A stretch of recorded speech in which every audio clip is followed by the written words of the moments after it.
চব্বিশের যোদ্ধাদের ঐক্য ফাউন্ডেশনের উদ্যোগে রাজধানীর শাহবাগ মোড়ের ঠিক জাতীয় জাদুঘরের সামনেই গণস্বাক্ষর কর্মসূচি এবং শহীদ পরিবারের প্রতি সমবেদনা জানিয়ে একটি কর্মসূচি পালন করা হচ্ছে, যেটি মূলত গত 1 জুলাই থেকে শুরু হয়ে 36 জুলাই অর্থাৎ 5 আগস্ট পর্যন্ত চলবে। দর্শক, আমরা একটু কথা বলবো এই যে চব্বিশের যোদ্ধাদের যে ঐক্য ফাউন্ডেশনের চেয়ারম্যান বা প্রতিষ্ঠাতা তিনি আমাদের সাথে আছেন এবং তিনি এই কর্মসূচিটি, এই গণস্বাক্ষরগুলি সংগ্রহ করছেন। আমরা তার কাছ থেকে একটু জানবো যে আসলে এখন পর্যন্ত কতজন এখানে স্বাক্ষর করেছে এবং এই কর্মসূচিটি কেন পালন করছেন। আপনারা অবগত আছেন যে 5 আগস্টের পরে আমাদের মানে শহীদ যা পরিবার আছে এবং আহতদের যে অবস্থা আছে খুবই দুর্বিষহ অবস্থা ছিল বা চিকিৎসার একটা ঘাটতি ছিল। তো ওই দিক থেকে বিবেচনা করে আমি 13ই সেপ্টেম্বরে একটি ভাতার কথা বলি, একটা অনুষ্ঠানে গণসংহতি আন্দোলনের একটা অনুষ্ঠানের ভিতরে জুনায়েদ সাকিব আয়োজন করছিল। তখন বলি যে আমাদের একটা বিশেষ কার্ডের ব্যবস্থা করে দিতে হবে, ভাতার ব্যবস্থা করে দিতে হবে। তারপরে দেখলাম যে ওখান থেকে সরকারের মানে কেমন কোনো গুরুত্ব নাই। পরবর্তীতে আমি 7ই অক্টোবর 7 দফা একটা দাবি দেই, শহীদ পরিবার ও আহত যোদ্ধাদের সমন্বয়ক জিহাদ ইসলামের, আপনারা জানেন, স্বাক্ষরিত একটা দাবি। এটা প্রেস ক্লাবের সামনে আমি মানববন্ধনের মাধ্যমে দেই।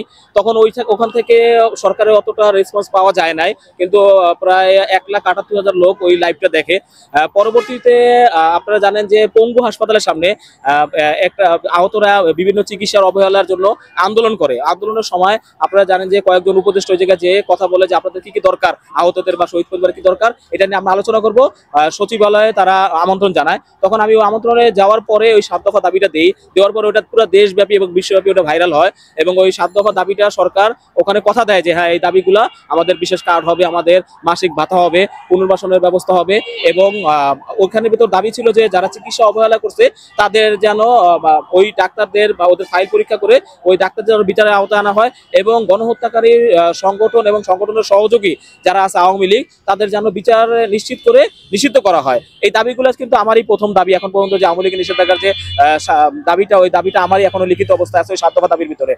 পরবর্তীতে ওই 7 দফা দাবির 4 নম্বর একটা দফা ছিল যে প্রতি বছর মানে আমাদের শহীদদের এবং আহতদের মানে স্মৃতি সংরক্ষণের জন্য একটি জাদুঘর নির্মাণ। তো ওই জাদুঘর নির্মাণের কাজটা সরকার নিচে আমরা জানি, রিসেন্টলি জানতেছি গণভবনটা জাদুঘরে নির্মাণ করবে। কিন্তু তার সাথে সাথে ওই 4 নম্বর দফার ভিতরে একটা দফা ছিল যে 1 জুলাই থেকে এবং 5 আগস্ট পর্যন্ত বা 36 জুলাই, যেটা আমরা বলি আবেগে যে 36 জুলাই, কিন্তু অঙ্কে যেটা হয় 5 আগস্ট, এই পর্যন্ত প্রতিদিন শহীদদের স্মরণে গণস্বাক্ষর কর্মসূচি পালন করতে হবে। কিন্তু আমি এই জুলাই আসার আগ পর্যন্ত আমি অনেকদিন ওয়েট করছিলাম যে হ্যাঁ, সরকারের তরফ থেকে এটা হয়তোবা করা হবে, কিন্তু দেখি যে সরকারের তরফ থেকে ওরকম কোনো উদ্যোগ নাই এই বিষয়টা। তখন আমি আমার নিজ উদ্যোগে আমি 14ই নভেম্বর এই প্রতিষ্ঠানটা নামের ছাড়পত্র পাই, এই 24 যোদ্ধাদের ঐক্য ফাউন্ডেশন। তখন আমি চিন্তা করতেছি, যেহেতু আমার এখন পর্যন্ত ওই আর্থিক বা ওই সক্ষমতা নাই, তো আমি চিন্তা করলাম যে আমার যতটুকু আমার আর্থিক সক্ষমতা আছে এই জায়গা থেকে আমি যেন এই গণঅভ্যুত্থানকে বাঁচায় রাখি।